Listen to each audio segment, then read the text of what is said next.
You tuned into All This Math. This is Professor Parker, and for today's lesson, we're going to evaluate some algebraic expressions. Actually, evaluate an algebraic expression. So let's take a look.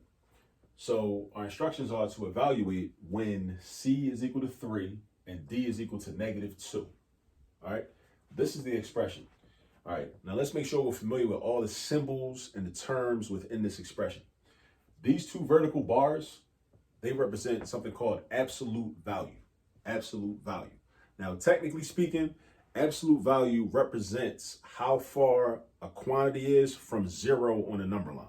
That's why absolute value will always be a positive number, right? Because think about it like this. Let's say we have -4. How far away, how many spaces from 0 on the number line is -4? 4 spaces. That's a positive value, right? Distance is always going to be positive, right?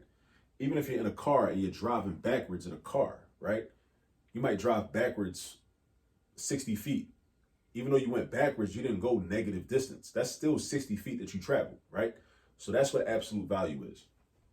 And then we see some exponents. You have an exponent 2, an exponent 4. You have another exponent 2 out here outside the parentheses.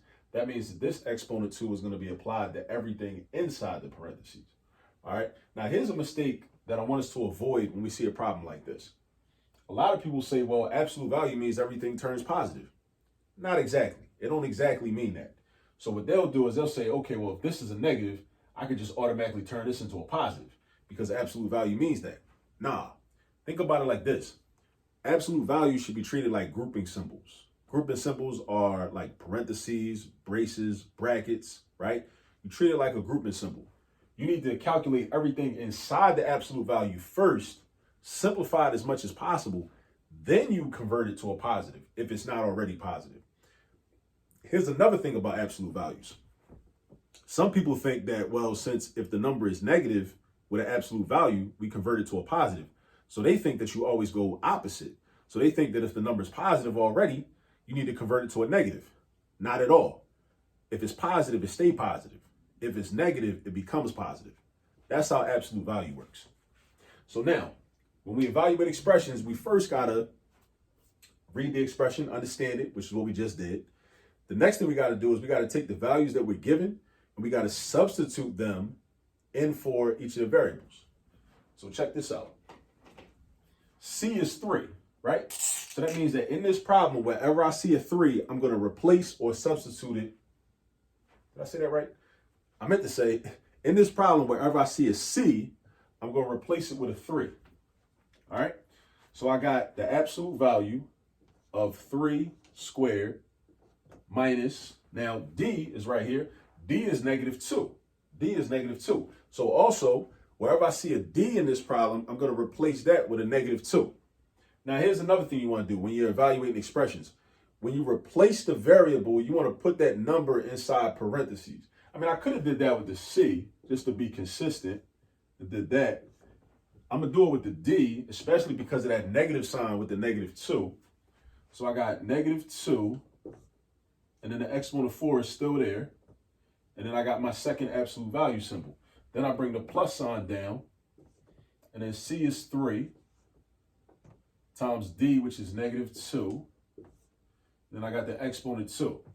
All right, so now we get to work. Now, inside the absolute value, because remember I told you the absolute value should be treated like parentheses, right? And always remember order of operations. We got to apply order of operations, right? We got to stick to the rules. So I'm going to work out everything inside the absolute value. So first I see 3 to the second power. 3 to the second power does not mean 3 times 2.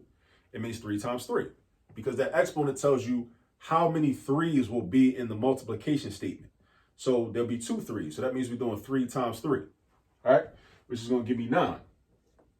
So I got the absolute value of 9 minus, now, -2 to the 4th power. -2 to the 4th power. -2 to the 4th power is positive 16, right? I just happen to have that memorized. But if you don't have that memorized, that's cool too. Use your fingers. There's no shame in that. I still use my fingers when I'm dealing with exponents sometimes. -2 times -2 is positive 4. Positive 4 times another -2 is -8. -8 times another -2 is positive 16. Remember, because a negative times a negative gives you a positive. So this is positive 16. This minus sign was already here, though. It was already here. So we're doing 9 minus 16. Other absolute value symbol. Then we go plus. Now, inside these parentheses, you want to do the multiplication. 3 times negative 2 is negative 6. So we got negative 6 squared. Now, we can do 9 minus 16, which is negative 7. Negative 7, absolute value. Plus, over here, negative 6 squared, it's not negative 12. It's negative 6 times negative 6. That's what that means. Positive times a positive. I'm sorry, negative times a negative equals a positive, which is going to be 36. All right, now I'm going to slide horizontal. Now, the absolute value of negative 7, all of this simplified to just a negative 7. The absolute value of negative 7, we're really saying on a number line, how far from 0 is the number negative 7? How many spaces away from 0 is negative 7? 7 spaces. So that means the absolute value of negative 7 is 7. So this is going to become 7 plus 36. And now we're just doing 7 plus 36. 7 plus 36 is 43. And we are all done. So again, a lot of things to look at, a lot of details, right, that we got to pay attention to when we're doing math. We're doing any level of math, whether it's algebra like this, or trigonometry, geometry, calculus, pre-calculus, any level of math, right? We got to pay attention to the details, know the rules, know what all the symbols mean, and know how to use them when we see them, okay? So again, well, not again, because I don't think I said this already. If you're not subscribed to the channel yet, go ahead and subscribe to the channel. Turn on the post notifications. If you haven't turned on the post notifications and you are already subscribed, all right, share this video.